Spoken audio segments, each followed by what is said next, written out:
Under a dark, stormy sky filled with rumbling thunder and flashing lightning, a fierce battle raged. Armed warriors charged forward, shouting orders to attack an unalive Road, calling him a monster who dared to use forbidden arts. They declared that now he must die.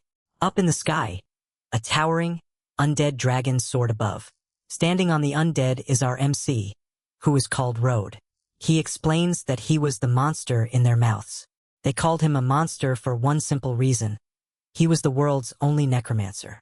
Surrounding him were glowing undead creatures, who at his command, charged towards his enemies.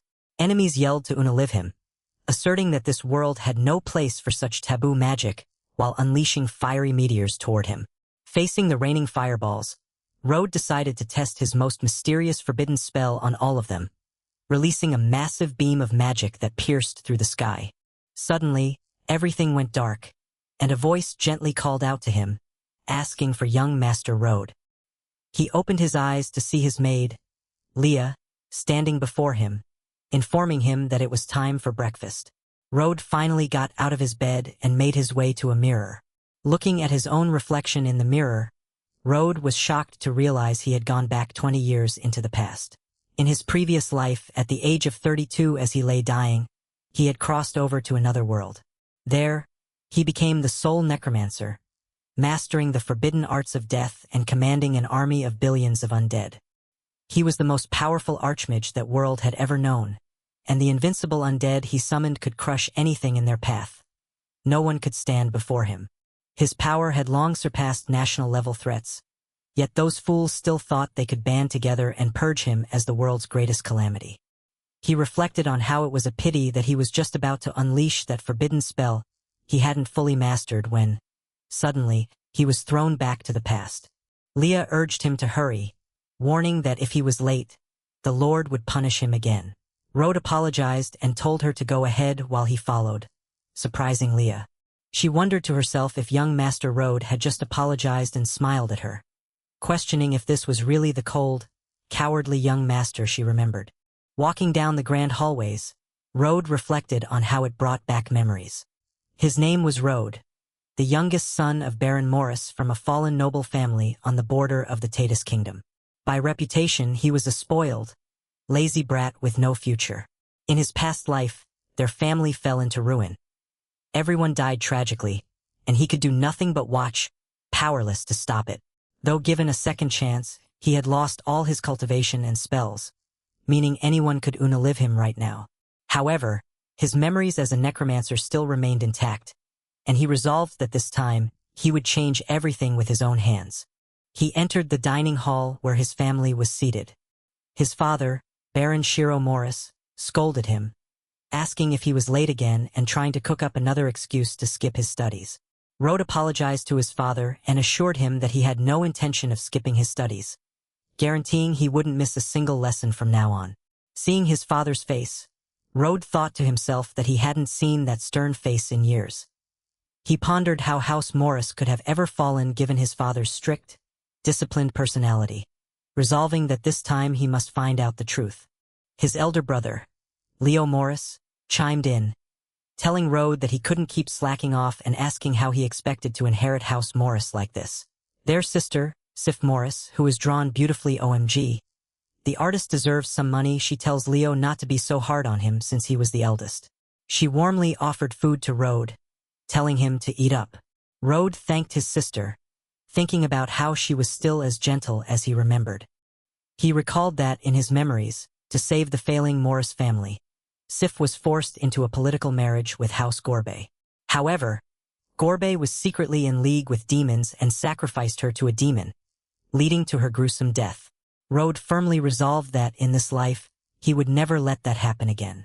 Footsteps echoed as Lady Della Morris, Road's mother, entered the room and remarked that Road was late again. Sif immediately spoke up to defend him, claiming Road didn't mean to and taking the fault on herself by lying that she was tutoring him in magic theory last night until they lost track of time.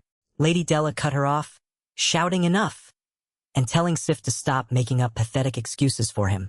Turning her attention back to Road, Lady Della stated that House Morris had no place for a worthless parasite who idled his days away, declaring that her patience had run out. She issued an ultimatum, If he could not master magic within 1 week, he would be thrown out of the family. Sif reacted with shock, asking if 1 week wasn't too short, noting that even brother Leo, who was considered a genius, took a full month at Rhode's age to fully master mana and become an apprentice archmage. Lady Della reminded her that Leo mastered mana at 9. Sif learned magic at 10, while Rhode was already 12. She declared that the Morris family had no need for a pleasure-seeking waste like him and sharply asked Sif if she wished to discard the Morris name as well. Sif backed down, murmuring that she wouldn't dare. Rhode calmly accepted the terms, stating that fine, 1 week it was. Sif panicked, asking if he had lost his mind and if he knew what he was saying. Rhode looked at his mother and asked what would happen if he did master magic within 1 week. Lady Della replied that if he could master magic in 1 week, she would grant any request he made. Rhode accepted the deal and specified his terms. If he mastered magic in 1 week, he wanted her permission to enter the hero's tomb. Baron Morris raised an eyebrow at this request and agreed, stating that if Rhode mastered magic in 1 week, he would allow him into the hero's tomb. Lady Della sneered, remarking that a lazy good-for-nothing like him thinking he was worthy of the fallen hero's blessing meant he was out of his mind, telling him he had better start packing his things and prepare to leave the Morris family. Later, outside the manor, Sif ran after Rhode, asking why he would say that and pointing out that if he had just apologized to their mother, she might not have kicked him out. She expressed that his usual sloth had truly enraged her this time and wondered how he could possibly succeed in mastering magic in 1 week when even Leo couldn't do it. She assured him that she had saved up a good sum of money over the years, so even if he left House Morris, he could live a comfortable life in the Tatus kingdom with that money, telling him to wait here for her. Watching her leave, Rhode thought to himself whether she really couldn't have at least a little faith in her own brother.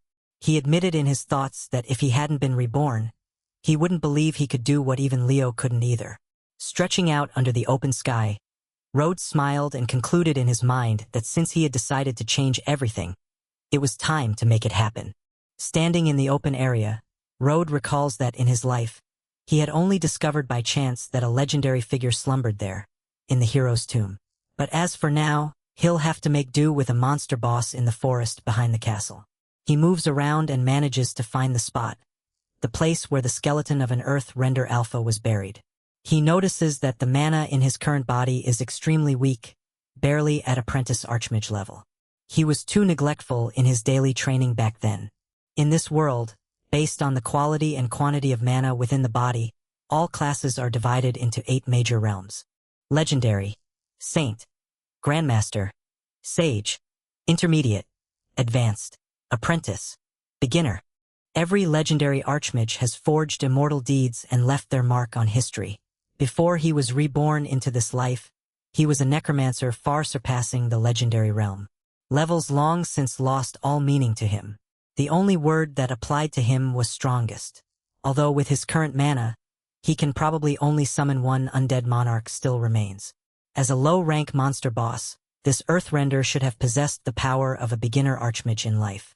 To him, that's more than enough to impress his mother. Rhode charges up his mana, and he alters the words arise. No, wait. Sorry. Wrong necromancer story. He says, "My servant, time to rise from eternal slumber then bow before me." It's a bit longer and more boring than the first, but we'll take it. The earth under his feet cracks open, and a bone claw breaks emerges from the dirt. The undead creature roars out loud as it escapes its eternal slumber. This is the earth-splitting low-rank monster boss. It approaches the MC and kneels down before him and calls him my lord. Rhode examines the creature's stats. It's an undead earthrender, a low-rank monster boss, and its skills are Lava Charge, Roaring Inferno, and Seismic Eruption. Rhode reflects that, as a necromancer, he can use his undead skills to a certain extent. The power may be significantly weakened, but it is more than enough to prove he has mastered magic. Rhode unleashes the skill Roaring Inferno. A surge of magical energy erupts from his hand and strikes a tree nearby, prompting the Earthrender to remark that its lord is mighty, while Rhode notes to himself, "Not bad." With his current mana, summoning 1 Earthrender is all he can afford, leading Rhode to absorb the creature back while recognizing he still has a long way to go. Still, this Earthrender should be enough to keep his strict mother off his back. He thinks about the hero's tomb, which existed long before the founding of the Tatus kingdom. Legend has it that this is the final resting place of ancient human heroes, where sages sealed their remnant powers, waiting for worthy descendants to claim them. If a young genius catches the eye of these heroic souls, they will be granted a blessing, setting them on the path to true power. Thus, every youth in the Tatus kingdom dreams of entering the hero's tomb to receive this blessing. From what Rode remembers, Leo received such a blessing within the tomb, later joining the royal army and earning distinguished merit in battle. With such an exemplary older brother, it is no wonder his mother despises him. However, as a necromancer wielding taboo arts, Rode is not going to the hero's tomb merely for a blessing. He is going for the entity slumbering within. When he returns to the mansion, his sister Sif grabs him by the ear, shouting, "Rode, where have you run off to? I told you to wait for me." Rode winces, replying, "Sis, it hurts." Sif releases him and advises him to lie low for a few days and stop pissing off Mother, adding that as for his exile, she will talk to her on his behalf. Rubbing his ear, Rode replies, "Sis, don't bother." Sif asks what he means by that, to which Rode reassures her, saying he won't be kicked out of the family because he couldn't bear to leave her.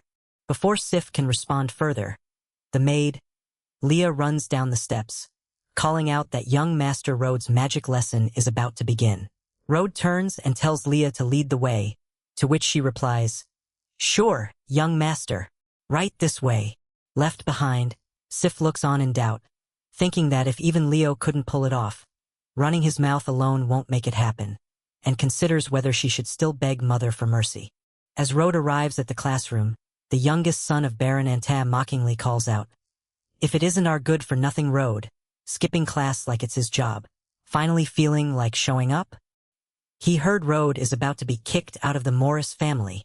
The rest of the class bursts into loud laughter at Rode's expense. Mr. Regu, their teacher, interrupts the noise, announcing that class has begun and instructing Rode to hurry back to his seat. As Rode confidently walks forward, he thinks about how in his past life, he was mocked every day because he couldn't control mana. Although he's been reborn, his classmates haven't changed a bit. Rode bows politely and says, "Good morning, Mr. Regu."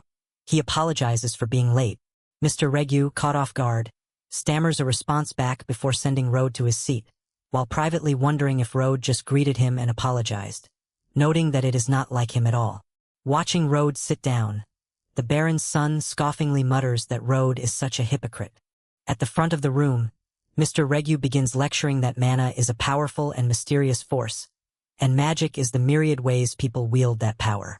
He explains that once a person masters mana, they specialize into various classes based on the spells they learn. For example, mage, healer, spellblade, shadow assassin, and so on. The moment someone learns magic, they become an apprentice archmage, and by refining and purifying mana, they can climb the ranks step by step from beginner to intermediate, all the way up to Saint rank archmage. A female student raises her hand and asks, "Mr. Regu, what about legendary?" Mr. Regu answers that they are called legendary because they are living myths. Each one is a symbol of their nation, their deeds recorded in epics, and it is the dream realm every archmage aspires to reach.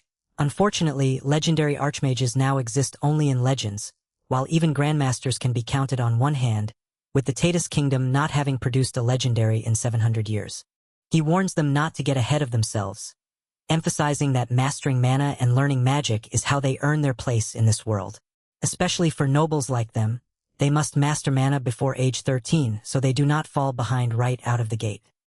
Hearing this, the youngest son of Baron Antar raises his hand and interjects, "Mr. Regu, it seems there's only one person here who hasn't mastered mana. We all know he is referring to Rode. It looks like that face-slapping scene is not far." He mocks Rode for attending magic classes for 3 years, and he still hasn't mastered mana. Rode looks at him coldly and responds that it is none of his concern, declaring that he will master mana and learn magic within 1 week. The Baron's son bursts into wild laughter, shouting, "Hear that, guys? This waste says he'll learn magic in a week." The surrounding classmates snicker along with him. Looking at Rode, Mr. Regu feels disappointed, thinking he had thought Rode had finally become more mature, but it turns out he is still that same boastful brat. Unbothered, Rode sits quietly, thinking that he would love to show off right now, but mastering Roaring Inferno in just one day would be too shocking, making them think he is a freak, so he is better off just waiting out the week. Later that evening, night falls over the estate. Sif enters her mother's private quarters, addressing her softly. Sitting on her couch enjoying a cup of tea, her mother asks, "Sif, what brings you here so late?" Sif begs her mother to not expel Road from the family. Her mother slams her teacup down in anger, causing the liquid to spill, and shouts at Sif, asking why she would beg for that waste. House Morris may have fallen, but they've still got their noble pride. Leo mastered mana at 9, Sif learned magic at 10. And Road? He is already 12. The Morris family has no place for a pleasure-seeking waste like him. She points her finger sternly at Sif, asserting that the matter is not up for discussion and instructing her to just drop it. As her mother walks away, Sif stands in dismay, wondering to herself what they are going to do. On the 7th day, the class gathers outdoors for the practical exam. The instructor announces that, as per their family's request, they'll test their progress today. Just so they know, their kin are all watching their performance, so they should show him what they've got. Watching from an upper window of the manor, Road's mother says to Sif, "Why does she bother watching this? They already know how it ends. He'll disgrace House Morris." Again, Sif presses her hand against the window pane, looking out anxiously as she asks her mother, what if Road actually pulls it off? She wonders if Road can really do it. Meanwhile, down below, the Baron's son sneers eagerly, muttering that he finally gets to watch Road eat dirt and that he has been counting the days for this. The annoying guy steps up ready to show Road what real magic looks like. He reaches his hand and prepares to unleash Fire Blast, since he'll specialize as an elementary mage. The fire manages to hit the stone slab but barely leaves a scratch on it. He walks up to Road's face, calls him a loser, and tells him that this is a level of magic he'll never reach in his entire life. Now it's his turn to show what 1 week of hard training got him. Road steps in front of the stone slab and prepares to show what he's got. Face slapping scene 99% loading. Standing before the courtyard, Road prepared to demonstrate his magic. Surrounding onlookers watched mockingly, pointing and declaring that Road was acting as if he could actually cast a spell. Bystanders chimed in, noting they heard he hadn't even mastered mana yet, let alone casting magic, and predicting he would be crying his eyes out in a moment. A noblewoman asked Della if it was true that if Road failed to cast magic today, he would be expelled from House Morris. Della coldly responded that a lazybones like him only brought shame to the Morris name, adding that he'd be better off leaving early to make a living elsewhere. Road quietly focused, preparing the Earth Render, followed by Roaring Inferno, as deathly mana enveloped him. He decided that he would go all out this time. He fired the blue flame. Seeing the massive display of power, onlookers gasped in shock, questioning what was happening and asking when he had learned magic. The overwhelming surge of magic struck the stone slab, causing it to shatter completely. Sif gasped in disbelief, shouting Road's name and exclaiming that he actually did it. Surrounding students stared in sheer shock, whispering that it was impossible and noting that even young Master Anta couldn't destroy that slab. Mr. Regu watched in shock, wondering when Road achieved this level of power, realizing that no apprentice archmage who had just learned to control mana could wield such immense force. Nearby, young Master Anta stared furiously, unable to comprehend how someone he viewed as a waste could cast a spell stronger than his own. Nearby nobles acknowledged to Della that the lazybones she spoke of was not so lazy after all. Looking down from a balcony, Sif excitedly urged her mother to look, cheering that Road did it. He dispersed the magic and saw his sister waving happily at him. Young Master Anta furiously marched up, yelling that there was no way and questioning how Road could possibly use fire magic, accusing him of cheating. Pointing aggressively, Anta declared that everyone knows Road skips class every day and never studied magic properly, so there was no way he could suddenly cast Roaring Inferno.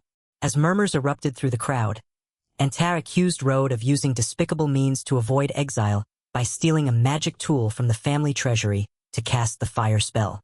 Road calmly looked back and asked young Master Anta what he was implying. Charlie sneered, pointing out that magic tools burn through a lot of mana, so with Road's current reserves, he bet Road could only cast that spell once. Road turned toward the instructor and asked Mr. Regu what he thought. Regu admitted apologetically that Charlie had a point. The surrounding crowd began whispering in doubt, wondering if Rode really had cheated with a magic tool. Sif watched nervously, worrying that Rode had refused her help and made this choice instead, fearing it would disappoint their parents even more. Determined to protect him, Sif decided she must do something. She rushed over, pleading with Mr. Regu not to blame Rode and starting to claim that regarding the magic tool, it was actually her. However, Rode reached out and grabbed her wrist to stop her. Rode assured her to let him handle this. Rode turned to the instructor and asked if casting the same spell again would prove he wasn't using any tool. Mr. Regu agreed, stating that if he could continuously cast the fire spell, it would prove he wasn't using a magic tool. Rode calmly replied, "Fair enough," before surging with overwhelming power once more. Onlookers trembled in shock at the overwhelming energy as Rode unleashed another massive blast. Charlie stumbled backward in utter disbelief as the spell detonated, realizing Rode really wasn't using a magic tool. And for good measure, Rode fired another right behind Charlie, completely destroying the wall there. Charlie collapsed to the ground, utterly defeated. The crowd gasped, questioning if that was truly the waste Rode. Sif turned to her mother, who was also stunned, asking if she would stop talking about exiling him from House Morris now. Della scoffed, replying that it was only for now, warning that if he remained as lazy as before, House Morris still had no place for him. Mr. Regu then publicly declared that Rode did not use a magic tool. Later at the estate, Leo congratulated Rode on his success. Rode thanked Leo, noting he didn't expect him to know, to which Leo explained that Sif had gone on and on about what happened today before telling him to come eat. Inside the dining hall, their father addressed Rode, stating that Mr. Regu had told him what happened and praising him for making the Morris family proud. Rode thanked his father and asked if his previous promise still stood.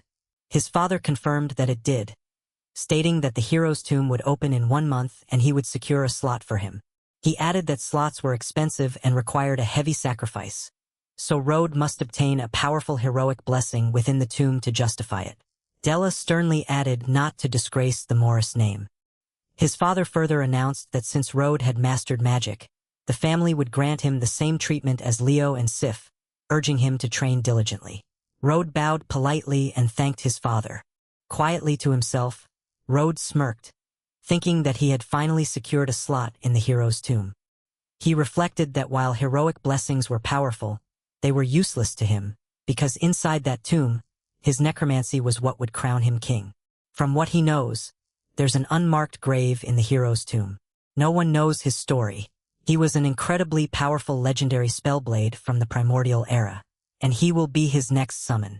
Guys, please subscribe to the channel if you are still watching this video. Also leave a like if you are enjoying the recap to support the channel. Back to the story. Rode reflected on the fact that although that legendary soul was on the verge of dissipation, with his current mana, he could not yet summon him back. However, his father had said he would grant him the same treatment as Leo, which Rode recognizes as the perfect opportunity to boost his strength. After a month of intense training, Leah informs him that the Lord wants to see you, to which Rode replies, he's on his way. Knowing that it was time, Rode noted that in 1 month, he successfully advanced from the early stage to the mid-stage of an apprentice archmage, which was enough to summon that legendary soul. When Rode met with his family, his father announced, "The hero's tomb opens today. Since he has been to the tomb before, he will take Rode there, and he can explain the rules to him." Leo dutifully answered, "Yes, father." While traveling in a horse-drawn carriage, Leo asked Rode if he knew how the heroic blessings in the hero's tomb are ranked. Rode responded that he was ready to listen. Leo explained that inside the tomb, blessings are divided into 5 tiers based on the deceased's power in life, burial duration, and other factors. He detailed that from lowest to highest, they are white, blue, purple, gold, and the rarest of all, red. These blessings grant archmages extra abilities, and the rarer the blessing, the stronger the power, with some even able to set one on the path to becoming a Grandmaster Archmage. When Rode inquired, Leo, what tier his blessing was, Leo revealed, he didn't gain the favor of the heroic souls, so he was only granted a purple blessing. Rode thought to himself that Leo actually had a purple blessing, realizing that with such talent, It was no wonder he earned distinguished merit shortly after joining the royal army. But Leo thought he was still too weak, while their sister exclaimed, "Leo is amazing. Getting any blessing at all is tough enough. A purple one is almost impossible to come by." She urged Road, saying, "A spot in the hero's tomb doesn't come easy. He must secure a blessing. Even a white one is rare." Road calmly replied, "I heard you, sis. Don't stress me out," while thinking that if she knew he was not there for any blessing, she would definitely kick his butt. Upon arriving at the hero's tomb, Leo instructed that he gets 3 hours in the tomb. He and Sif will wait outside. Whether he gains the favor of a heroic soul and receives a blessing depends on his performance. Road thanks his brother and walks into the tomb. Sif remarked, "As long as Road gets a white blessing, she'll be happy." Entering the burial grounds, Road felt the weight of his progress, thinking, he's finally made it this far. He recalled Leo's advice to look for the ornately decorated tombs first, as they usually belong to renowned archmages who were more likely to grant rare blessings. Road decides to take a different path.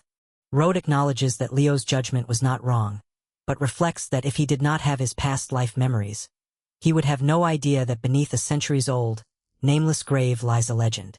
Approaching the quiet, unadorned site, Road murmured, "Forgive me, I mean no offense," before channeling his magical power.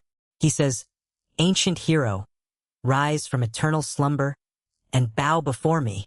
As energy surges around the grave, the ancient entity tries to resist, prompting Road to declare, "A mere remnant soul dares to resist. All undead in this world are his subjects. He is the strongest necromancer, the king of all dead." A formidable undead entity appeared. A legendary spellblade undead. Race: human. Skill: unknown. Eyes flashing dark magic. Road orders the undead to kneel. The legendary spellblade knelt immediately and offered a greeting to his lord. Road asks, "The returned soul, if he remembers his name?" The entity replied, "He has forgotten his name and asks for one to be bestowed upon him by his lord." Smiling with confidence, Road declares that, from now on, the spellblade will be called Bone Crown Blade Seat. Meanwhile, nearby another group approaches. An older man advises his granddaughter, Eleanor, that as a member of House Ashblade, she will surely gain the favor of the heroic souls and receive a blessing. But he hopes she will get at least a purple tear blessing. The accompanying knight adds that his lady should just seek the large tombs. Those buried there were all-powerful figures in their time. Their blessings are never poor. Eleanor understands the assignment and heads inside by herself. As she reaches a giant statue, observing it, she notices that this is the tombstone of the great hero, Illis, who was a peak grandmaster one step from sage, a true archmage. She rushes forward but stops. Suddenly, sensing a surge of dark energy, the knight steps in front of her and warns her. There is an aura of undead ahead. The MC pops out in front of them. The knight is surprised upon seeing a cloaked child bearing such presence. Eleanor thinks the figure is just a child who was probably there to seek a blessing like herself, but the knight can't be fooled that easily. He confronts the MC and asks if that undead aura comes from him. Road recognizes that the knight is just a beginner spellblade, but still he is no ordinary one. Realizing the situation was dangerous, the knight shouts for his lady to be careful. The tomb is surrounded by dark energy. This boy might be possessed by some vengeful spirit. He charges straight for the MC. Road tells his newly bound spirit that the knight called you a vengeful spirit. Blade Seat remained silent as Road reached down and picked up a simple wooden twig. Testing its weight, Road remarks that it has good balance. He'll leave it to him, to which Blade Seat obediently answered, "Yes, my lord." The knight tries to strike Road, but his sword was stopped with a twig effortlessly parrying the strike and knocking the sword out of the knight's hand. To his shock, he gasped in sheer disbelief as he was completely overpowered. Eleanor's eyes widened in total shock as she thought, "How is this possible? Uncle Leon, who is the knight, is a beginner spellblade, and he was defeated by a kid using a twig." Looking at Road, she noted that he looked about her age and wondered in utter bewilderment as to how he could do that. Eleanor demands to know who the hooded child is and asks if he knows she is from House Ashblade. Suddenly, her grandfather intervenes and commands her to mind her tongue. Surprised, Eleanor cries out to her grandfather. Igna Ashblade looks on, reflecting to himself that even he couldn't take Leon down that easily, questioning whether the young kid was just lucky or something more. Leon rushes back to his lord, claiming he made a mistake and asking to spar with that kid again. Without waiting for a reply from Grandpa Ashblade, he draws his sword and charges again at Road before Grandpa Ashblade can stop him. In a flash, a fierce exchange of blade and twig takes place, and just like before, Road disarms Leon and furiously points the twig at Leon's face. Road warns Leon that if he tries again, he will be buried right there alongside the heroic spirits. Grandpa Ashblade watches in sheer disbelief, realizing he didn't even see Road's movements, noting that there was no mana fluctuation around him at all, and wondering if he won with pure swordsmanship and who he really is. Grandpa Ashblade quickly calls out to the young boy, pleading for him to have mercy and apologizing for failing to rein in his subordinate. Observing this, Road realizes the old man didn't interfere earlier so he could test his strength. Igna turns to Leon and orders him to come and apologize. Bowing deeply with his sword behind his back this time, Leon admits it was his bad, stating he didn't mean to offend the young master and asking for forgiveness. Internally, Leon is shitting his pants. This is the first time someone has beaten him using nothing but basic swordplay with no tricks at all. It's truly insanely terrifying. Road dismisses it casually, saying it is fine since Leon didn't hurt him anyway, telling him to never mind. Grandpa Ashblade praises Road, stating that they didn't realize he was a senior spellblade and were blind fools. He remarks that to instantly defeat a beginner spellblade without using any tricks is something he has never seen before, requiring at least a grandmaster to accomplish. Looking on in shock, Eleanor thinks to herself that he looks about her age, yet her grandfather calls him senior. Road humbly responds that Grandpa Ashblade flatters him and that he just got lucky, though he inwardly notes that Bladeseat was indeed a legend in his prime. Igna laughs loudly, declaring that the master is too modest. He introduces himself as Igna Ashblade, head of House Ashblade, and introduces his granddaughter Eleanor. Eleanor bows respectfully, stating her name as Eleanor Ashblade and apologizing for her earlier rudeness to the senior. Grandpa then asks if a master like him comes from the royal court or elsewhere, thinking to himself that he has never seen such a young great spellblade and that he must come from a powerful family. Road replies, telling him to just call him Road and stating that he doesn't belong to any faction. Road recalls that House Ashblade is one of the top families in the north, controlling numerous industries up there that a colossus his family couldn't even hope to measure up to. Shocked, Igna thinks to himself that he has never heard the name Road, marveling that someone like him is not connected to any faction, and realizing that if they could get him on their side, it would be a massive gain. Eleanor approaches Road cheerfully, asking if Master Road, being about her age, is also there for a heroic blessing. She shyly gasps, asking how someone like him could not have received a blessing yet. Suddenly, Igna breaks into violent coughing fits. Eleanor and Leon rush to his side in alarm, crying out to their grandfather and lord. Seeing dark, shadowy mana emanating from Grandpa Ashblade, Road observes that Lord Ashblade seems to have been cursed by an evil spirit.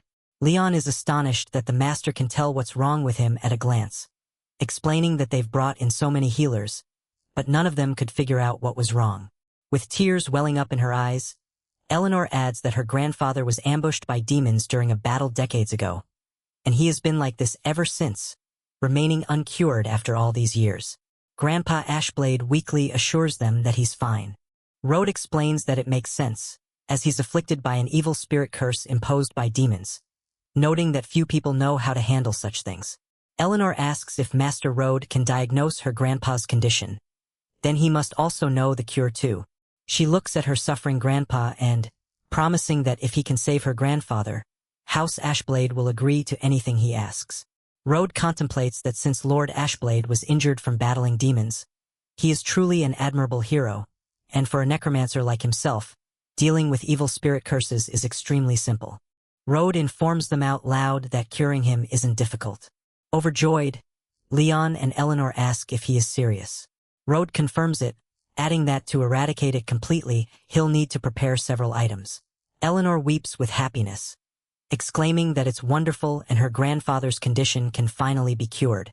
Leon hands Rode a golden stone item, telling the master that this is their family's communication magic tool, inviting him to contact them anytime for whatever he needs, promising they will prepare everything he requires, and offering to pick him up once he is ready.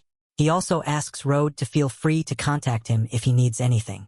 Rode takes the tool and says, "Very well." Walking away from the hero's tomb, Rode reflects that this trip was quite rewarding, noting that after summoning Bladeseat's soul, his strength has increased significantly.